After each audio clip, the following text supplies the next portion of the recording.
As the days stretched into weeks and the weeks into months, Ayomide found himself drawn back to the village of Aramutu time and time again, each visit bringing him closer to the object of his desire, the Princess Aditeo. Despite the warnings echoing in the depths of his mind, he could not resist the pull of her presence, the magnetic allure that drew him like a moth to a flame. Hidden beneath the veil of secrecy, Ayomide and Aditeo forged a bond that transcended the boundaries of their respective worlds, their clandestine meetings a testament to the forbidden nature of their love. With each stolen moment, their connection deepened, blossoming like a delicate flower amidst the thorns of adversity. It was amidst the shadowy confines of the forest that Ayomide first declared his love for Aditeo, his heart laid bare before her as he professed his undying devotion. And to his astonishment and delight, she returned his affections with equal fervor, her eyes shining with the light of 1,000 stars as she pledged herself to him and him alone. Ayomide moved like a shadow, his footsteps silent upon the leaf-strewn ground as he made his way towards the village.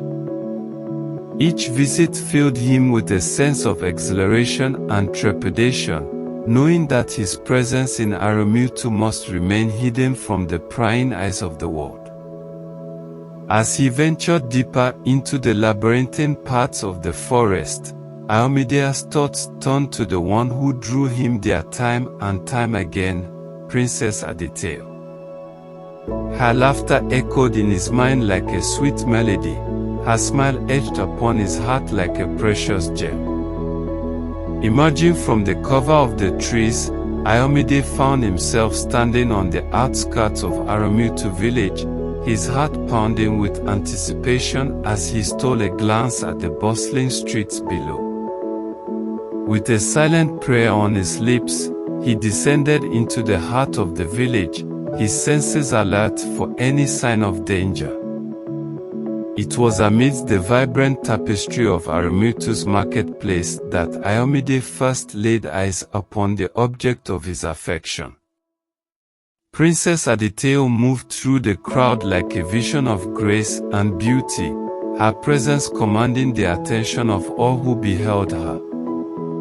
With each step she took, Ayomide's heart beat faster, his pulse quickening with the intensity of his desire. Approaching her with hesitant steps, Ayomide called out her name, his voice barely above a whisper as he sought to capture her attention. And to his delight, she turned towards him with a smile that lit up the entire world, her eyes alight with recognition and joy. Ayomide, she breathed, her voice a soft melody that danced upon the breeze. What brings you to Aramutu today?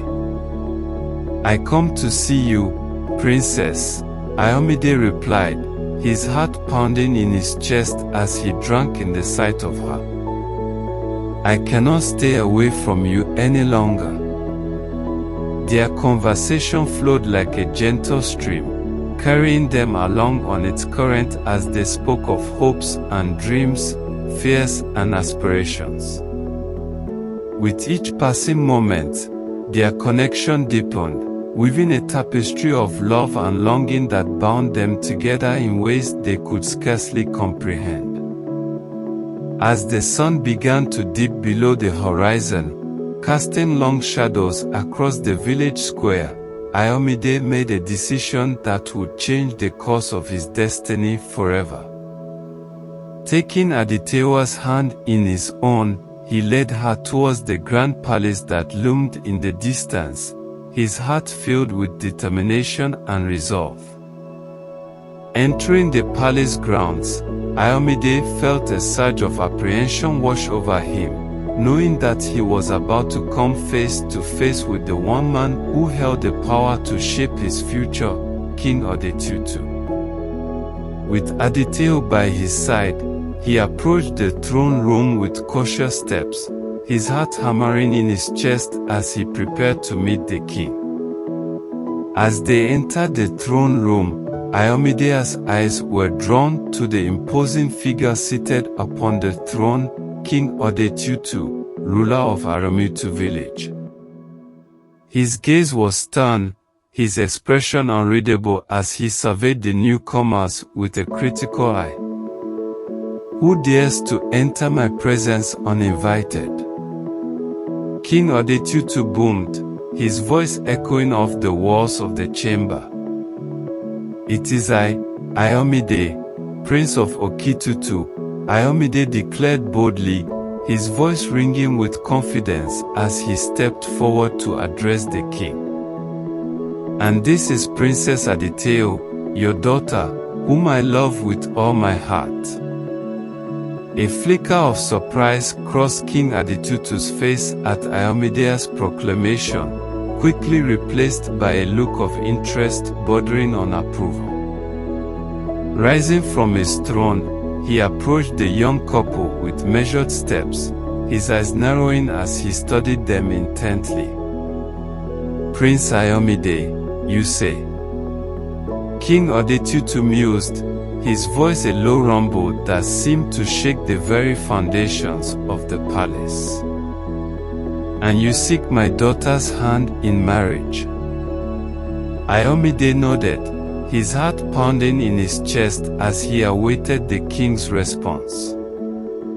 Yes, your majesty. I would be honored to take Princess Aditeo as my bride. A smile tugged at the corners of King Aditutu's lips, his eyes gleaming with satisfaction as he clasped Ayomide's hand in his own. Very well, Prince Ayomide. If you are indeed the heir to Okitutu, then I see no reason why you should not marry my daughter. You have my blessing. With those words, Ayomide felt a rush of relief flood through him, his heart soaring with joy at the prospect of spending the rest of his days by Aditeo's side. But little did he know that his happiness would soon be overshadowed by the shadows of the past, casting doubt upon the future that lay before him. Returning to the safety of Okitutu village, Ayomide sought out his mother Abisola, eager to share the news of his impending nuptials.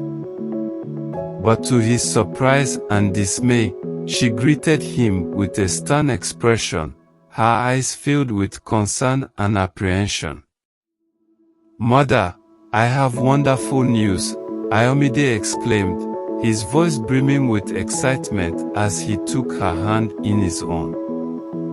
I am to marry Princess Aditeo, the daughter of King Odetutu. Abisola's expression darkened at his words, her grip tightening around his hand as she pulled him close. Ayomide, you cannot marry the princess of Aramutu, she whispered urgently, her voice tinged with fear. Why, mother? What reason could you possibly have for objecting to my marriage? Ayomide demanded, his heart sinking at the thought of disappointing her. But Abisola remained silent, her eyes filled with sadness as she turned away from him, her thoughts a mystery that Ayomide could not unravel. Confused and disheartened, Ayomide sought solace in the arms of his adoptive parents, King Adeshola and Queen Adilola. But to his dismay, they too disagreed with his decision, their expressions grave as they voiced their concerns.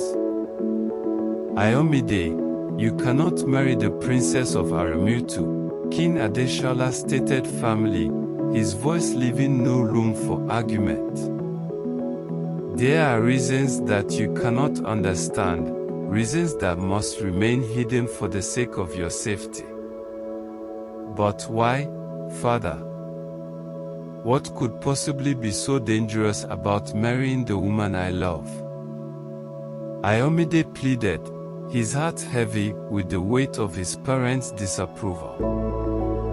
Queen Adelola placed a gentle hand on his shoulder, her eyes filled with compassion as she spoke.